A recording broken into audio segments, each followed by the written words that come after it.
Yang dihormati Tuan Pengerusi Majlis, yang arif lagi bijaksana barisan panel hakim, guru-guru serta rakan-rakan yang saya kasih sekalian. Nama saya Nurin Iman Natohan binti Muhammad Safari. Maafkan ayah Amar, maafkan ayah. Ayah sangat menyesal. Rintih Encik Zaki dalam tangisan. Beliau amat menyesal dengan perbuatannya selama ini. Hanya kerana inginkan kemewahan, beliau sanggup mengambil jalan yang singkat. Kawan-kawan sekalian, begitulah kesedaran cerita yang bertajuk Maafkan Ayah yang akan saya sampaikan pada hari ini. Amar merupakan seorang murid yang ceria. Dia juga dari keluarga yang berada. Setiap hari, dia akan dihantar oleh ayahnya ke sekolah dengan kereta mewah. Pakaian dan alat tulisnya juga semua je berjenama mahal. Apa sahaja yang dihajatinya, pasti akan ditunaikan oleh ayahnya. Oleh sebab itu, dia sentiasa menjadi tumpuan dalam kalangan murid-murid lain di sekolahnya. Sungguh pun begitu, Amar bukan seorang murid yang sombong, malahan juga tidak memilih kawan. Dia berkawan dengan semua orang. Oleh sebab itu, dia amat disenangi oleh kawan-kawannya. Salah seorang kawan rapatnya bernama Haikal. Mereka belajar di dalam kelas yang sama. Setiap hari, mereka sering menghabiskan masa bersama. Kering-kering, loceng berbunyi menandakan tamatnya waktu persekolahan. Semua murid bergegas keluar dari kelas untuk pulang ke rumah masing-masing. Amar dan Haikal beriringan keluar dari kelas mereka. Amar terus menuju ke arah kereta bapanya yang sedang menunggu di suatu sudut di luar pagar sekolah. Haikal pula hanya berjalan kaki saja pulang ke rumah. Semasa Haikal ingin meneruskan perjalanannya, tiba-tiba Amar menjerit memanggilnya. "Haikal, jomlah naik kereta dengan aku," ajak Amar. Tak apalah Amar, aku jalan kaki saja," jawab Haikal. "Lagipun rumahku dekat je dengan sekolah," jawab Haikal lagi. Namun Amar yang tidak mahu mendengar alasan Haikal lantas turun dari kereta. Dia terus memegang tangan Haikal dan mengajak Haikal masuk ke dalam kereta.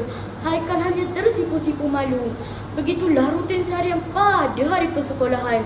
Amar akan dihantar dan dijemput oleh ayahnya setiap hari tepat pada masanya.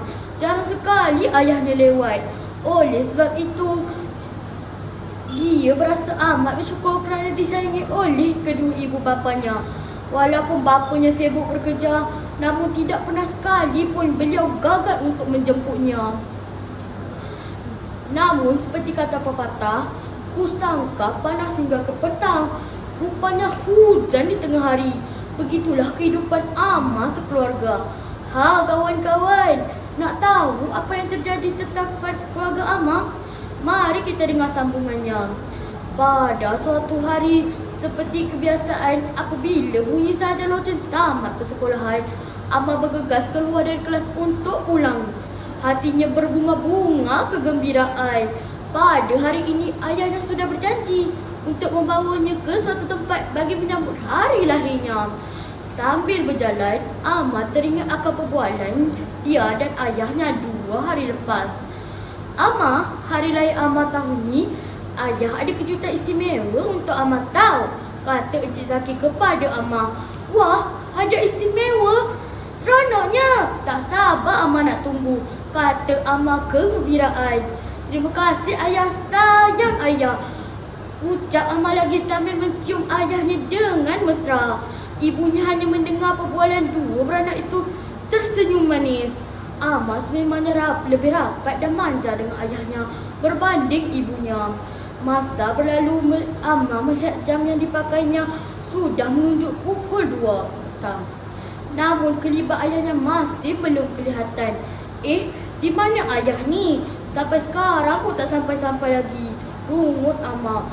Amar terus menuju dengan sabar. Mungkin ayah ada mesyuarat atau dalam sesak agaknya, fikir Amar lagi. Selang beberapa minit, sebuah kenderaan berhenti di depan Amar. Maka keluarlah pemilik kenderaan tersebut. Cikgu, siapa apabila melihat kelibat guru kelasnya? "Amar, mari saya hantar kamu pulang. Hari ini ayah kamu tidak dapat ambil kamu," jelas guru kelasnya panjang lebar. Tapi kenapa cikgu? Tanya Amar kehairan. Tak apa, nanti sampai rumah kamu akan tahu jawapannya. Jawab guru kelasnya dengan nada yang agak sayu. Baiklah, terima kasih cikgu, ucap Amar lalu masuk ke dalam kereta Toyota Vios milik guru kelasnya itu. Apabila tiba saja di rumah, kelihatan sebuah kereta pihak berkuasa yang bertulis Suruhanjaya Pencegahan Rasuah Malaysia di hadapan rumahnya. Amar terus menunggu ke arah ibunya. Dia melihat ibunya yang sedang menangis terisak-isak.